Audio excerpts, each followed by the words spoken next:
Today our guest is Veronica. Veronica is a qualified life coach. She used to work in banking and consulting, and despite having a comfortable life and great salary, she found herself living an unfulfilled life. So she started a personal transformation journey, and that took her to launch a successful career as a life coach. Today she will share with us how she made the successful transition. Yeah, so welcome, Veronica. Thank you so much. Thank you for having me. It's a pleasure to be here. Yeah, I'm very interested that you had a corporate job, but later on you switched to become independent as a coach. And what made you decide that you want to make your career change? When I moved to London 5 years ago, I had kind of a perfect role, what everyone would think is, wow, it can't get any better. I was working 9 to 5, great salary. My managers were lovely. The team were great. Ironically, it was having the perfect job and the perfect conditions that made me realize, wow, if I'm not fulfilled doing this, if I'm not happy doing this, what else do I need? So it was obvious for me. I was working in banking at that time. So it became obvious for me that it wasn't about the conditions. It wasn't about the promotion. It was about the content. It was about what I was doing wasn't fulfilling me. It wasn't meaningful for me. So I realized, okay, if everything else being perfect, I'm still not happy, I need a big change here. Yeah, I realized I would never be fulfilled until I took that big change. So I think that was what triggered the decision. But then why did you choose to become a coach instead of something else? Well, the thing is that when I started thinking about, okay, I don't like what I do, but what do I like? So I had to start a process of self-discovery, understanding my skills, thinking about what am I good at? Like, what do I enjoy doing? Originally, I thought, well, something everyone keeps telling me I'm really good at is giving advice, sharing tips, sharing guidance, listening. Also, they could telling me, I asked a lot of people for feedback, and they said, well, your energy is great. So I thought, well, maybe I could use this to have an impact on other people's lives. And that's how originally I started to train as a therapist. And I thought, well, what's the worst thing that can happen? That I don't like it? Let me just try. And I started my master's degree, and I absolutely loved it. So from there, I knew, I didn't know specifically how or where that would take me, but I knew that I was on the right path. And you mentioned that you're asking yourself what could happen, right, if you fail. So have you ever thought about, indeed, if it doesn't work, what would you deal with these uncertainties? Well, I've had to battle myself and my fears for a long time. So yeah, definitely. One of the main challenges was thinking about what if this doesn't work? What if I quit my job and I can't come back? So yeah, that was definitely a big part of my path and a real challenge. But at some point, I think just something clicked inside myself, and I thought, I need to do it anyway. I have to take action despite my fears. I just have to do it. Because when we're scared, when we have fear, it's because we think, oh, we're not going to be able to deal with whatever we're scared of. So I thought, well, what's the worst thing that can happen? That I'm going to quit my job and I will have to come back or look for another job. Well, I have lots of skills, experience. I speak 2 languages. Am I not going to be able to find another job if my business doesn't succeed? Of course, I will be able to find another role. So I think having a plan that I was comfortable with and transitioning slowly in a way that I was comfortable. I was working full-time while I was studying, and then I transitioned to part-time. So that made it much easier and less scary. And yeah, that's always a way to figure things out. And for me, taking the risk was much better option than being 80 yeyears old and think I wasted my life in a corporate job I didn't like. Right. So yeah. Indeed. What's the worst could happen is that you go back and find another job, right? Yeah. And you mentioned that you made this transition. How did you design your transition journey? I was working full time when I started, while I was doing my master's degree. When I finished my master's degree, I thought, well, now I'm qualified to start taking on clients, but that happened slowly. So I started doing, offering free sessions to people I knew. And when I started getting testimonials and referrals, and I saw that it could be that was something that I could do for a living, I thought, well, how about I go part-time? So I was I'm very grateful that I had the opportunity, and my managers were really understanding, and they gave me the opportunity to move from full-time to 3 days a week.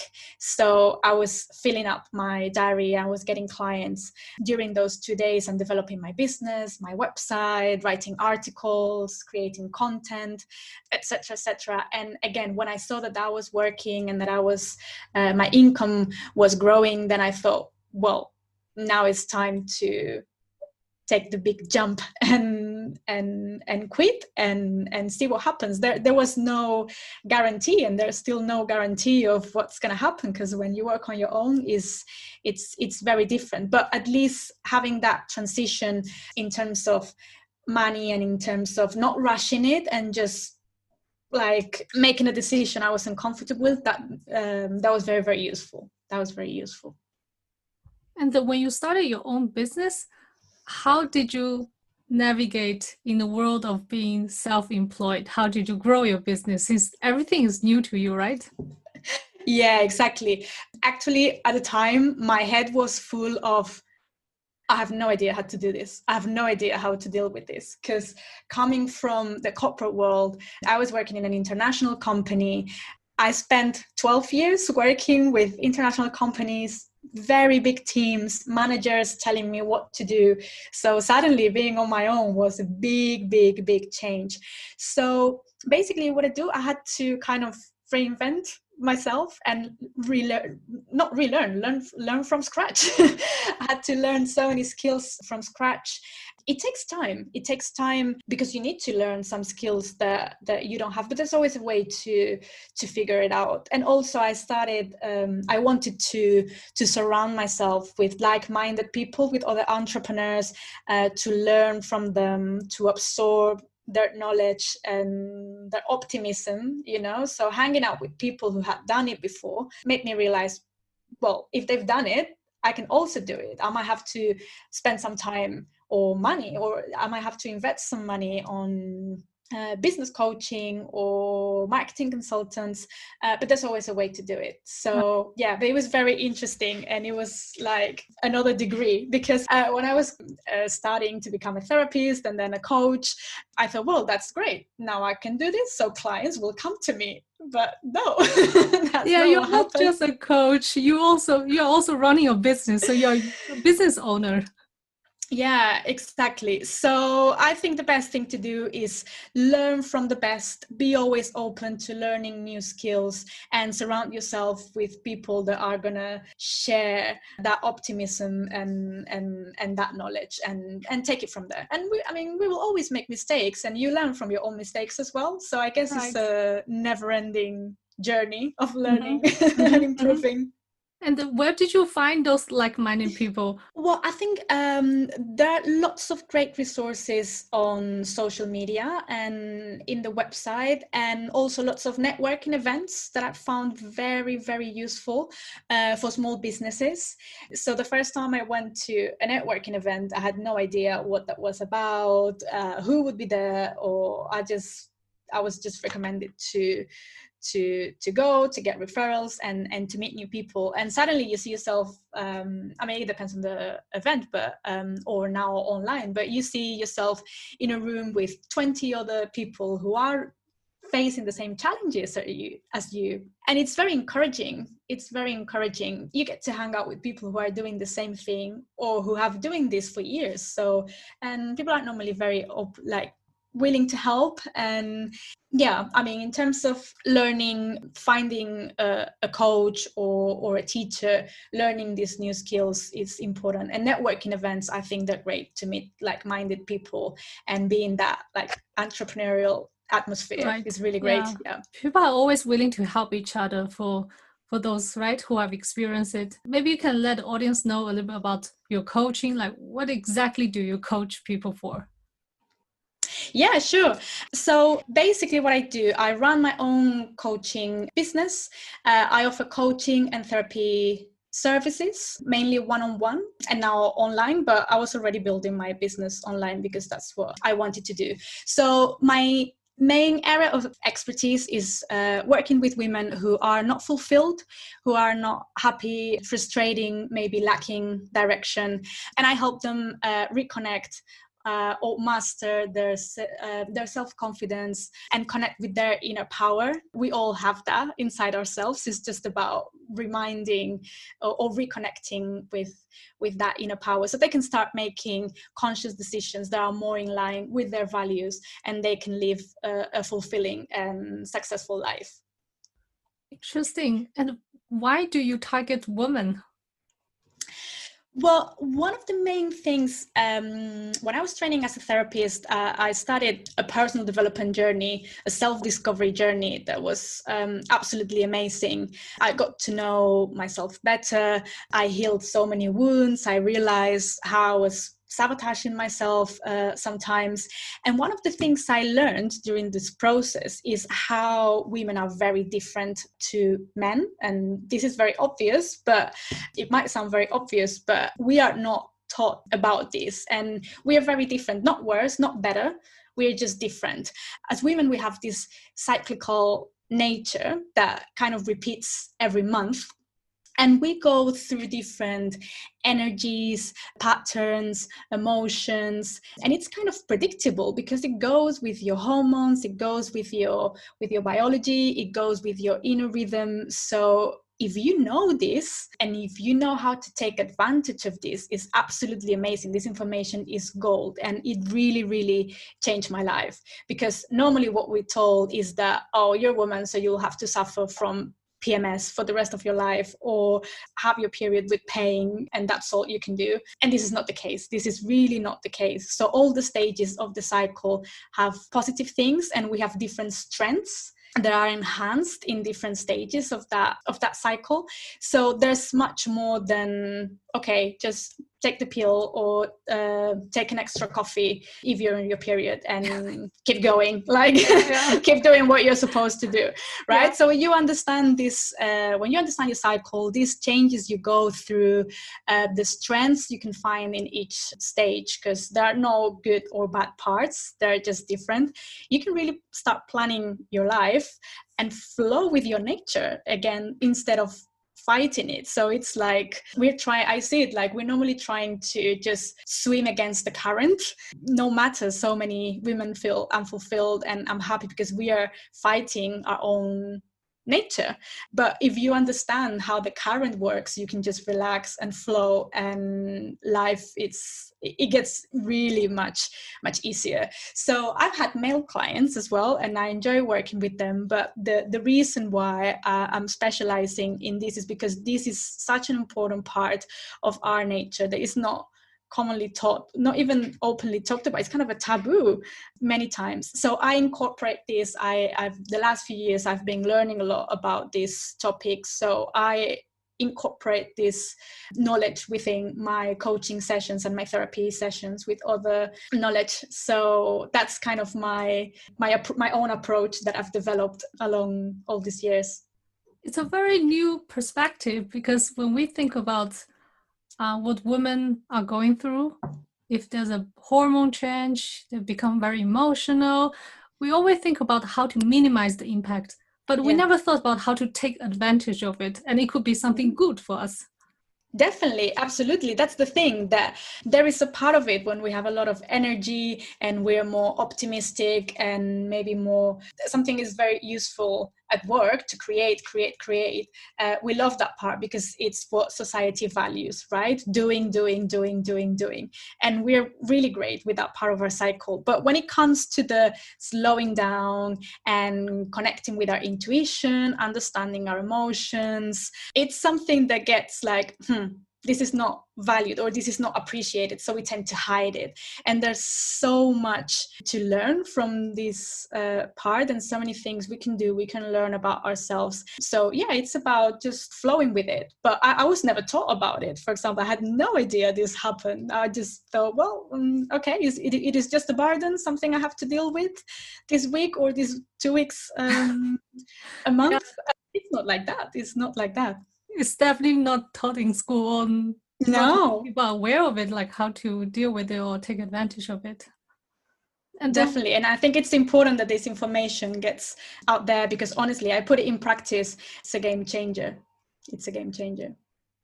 And from your experiences, what do you think are the common challenges that women are facing nowadays?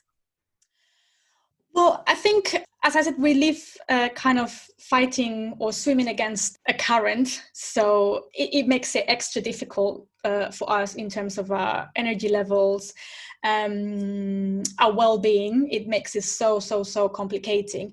And also because I think we have a lot of pressure from society. So one of the main challenges, I would say, is we feel that we have to be everything for everyone. And I've met so many women that are so burnt out, completely disconnected from themselves, doing so many things, being really super women, but not in a positive way, as in giving too much and completely forgetting about themselves. And we tend to do it. We feel like we have to do it. We have to be the best girlfriend, the best employee, the best boss, the best friend, the best daughter, the best everything, right? And we pay a really high cost because we do it by denying our own needs and sometimes suppressing our own dreams.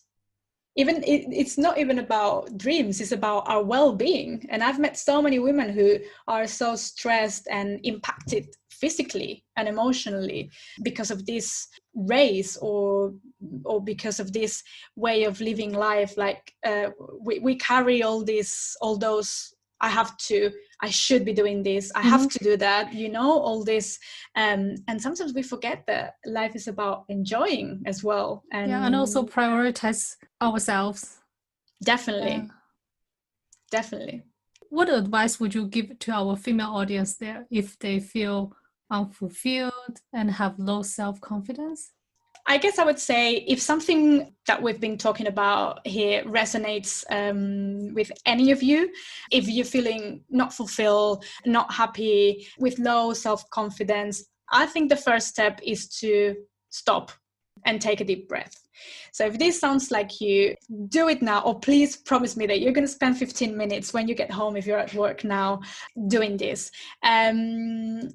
Journaling, writing, grabbing pen and paper and just writing about how you feel is one of the best tools I use and I recommend to my clients, because it's so simple. I mean, you just need a pen and a notebook. That's all you need.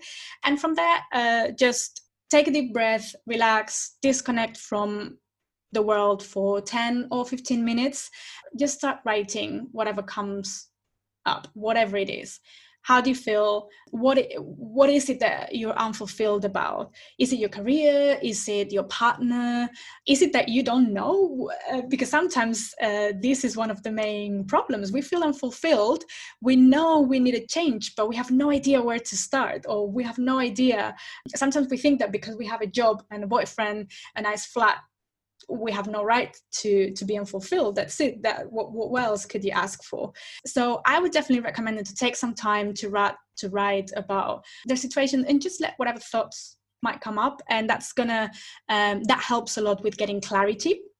It helps releasing stress. If you had a bad day at the office, you can just let whatever you feel in your notebook, even if it's not politically correct. That's perfectly fine, because that's just for your emotional well-being. You're not going to be reading that to anyone. No one's going to read that. Journaling can also help you to get to know yourself better, understand yourself, know your priorities. Priorities change in life. We change in life. And it's also great to check in sometimes and see how we're doing. Are we happy with our path? Is there anything that needs to change?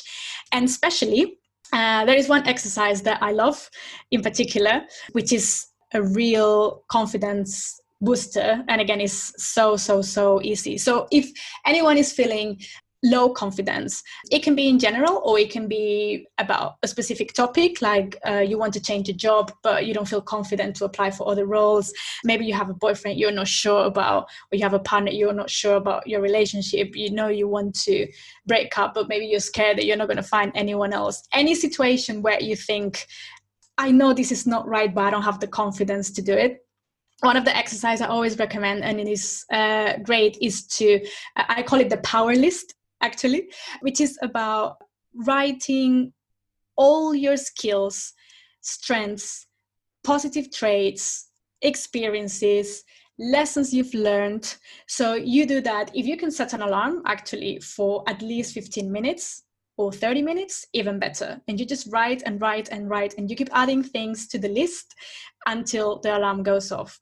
Many people feel amazed and are really surprised at how many skills we have, how many strengths we have, how many positive traits and things we have within ourselves. So that list should be your Bible from now on. So keep it handy and read it every day to remind yourself how powerful you are, how many skills you have. And in particular, if you're looking for a job, for example, I know now it's a difficult situation in terms of many people being made redundant. If that's your case, for example, or you want to start a business and you don't know how to do it, you can write about these specific skills you have that would make it work. All the resources you have to look for another job, to start your own business, to look for a better partner. And that list is really useful to have handy and read it every day, because it kind of, if you read it every day for a long time, it ends up being part of your belief system, which is what we are looking here to have, that boost of confidence, like a tattoo, like something that is ingrained within ourselves. And we often really just ignore our strengths or our skills, and then we think, oh, we're actually not so good, that's why we are not so confident. But actually, when we start to recognize, wow, we have so many strengths, we have so many skills, we have so many experience in this and this and this and this, and do it every single day, then naturally the confidence will come to us.